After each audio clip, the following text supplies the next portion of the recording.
نحمده ونصلي على رسوله الكريم اما بعد بسم اللہ الرحمن الرحیم۔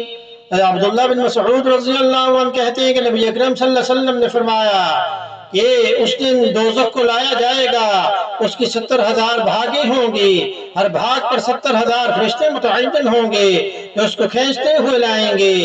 مسلم شریف میں اس کو جو روایت کیا گیا ہے یعنی قیامت کے دن میدان محشر کی طرف دوزخ لائی جائے گی تو یہ کفار پر سخت غضبناک ہوگی، اس لیے فرشتے قابو میں رکھنے کے لیے اس کو 70,000 بھاگے ڈالیں گے اور ہر بھاگ کے ساتھ 70,000 فرشتے ہوں گے۔ گویا 4,90,00,000,000 فرشتے حفاظت پر معمور ہوں گے، یہ اس لیے کہ غصے میں آ کر دوزخ کہیں تمام انسانوں کو نہ کھا جائے۔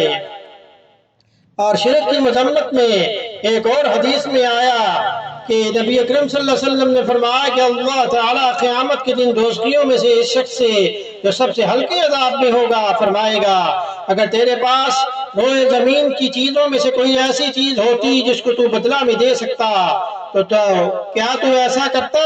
تو وہ دوزخی کہے گا ہاں۔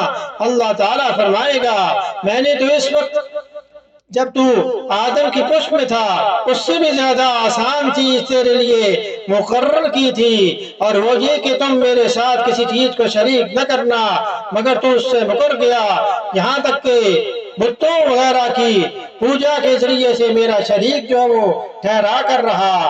اسی طرح دوزخ کی آگ کی شدت کے بارے میں ایک اور حدیث میں آیا کہ دوزخیوں میں سے کچھ لوگ وہ ہوں گے جن کے دونوں ٹخنوں تک آگ ہوگی، کچھ لوگ وہ ہوں گے جن کی دونوں زانوں تک آگ ہوگی، کچھ لوگ وہ ہوں گے جن کی کمر تک آگ ہوگی، اور کچھ لوگ وہ ہوں گے جن کی گردن تک آگ ہوگی۔ مسلم شریف میں اس پر کو روایت کیا گیا۔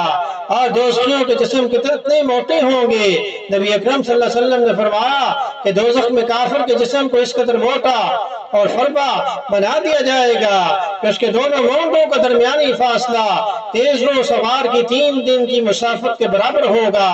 اور ایک روایت میں یوں ہے کہ دوزخ میں کافر کا دانت بہت پہاڑ کے برابر ہوگا اور اس کے جسم کی کھال 3 دن کی مسافت کے برابر موٹی ہوگی۔ مسلم شریف میں اس کو جو روایت کیا ہے۔ تو اللہ پاک ہمیں جہنم کے عذاب سے بچائیں، جنت الفردوس نصیب کرے، سنت پر عمل کرنے کی توفیق عطا فرمائیں۔ حدیث سننے کے بعد اسے شیئر بھی کریں تاکہ یہ آپ کے صدقہ جاریہ بن جائے۔ وما علینا الا البلاغ المبین۔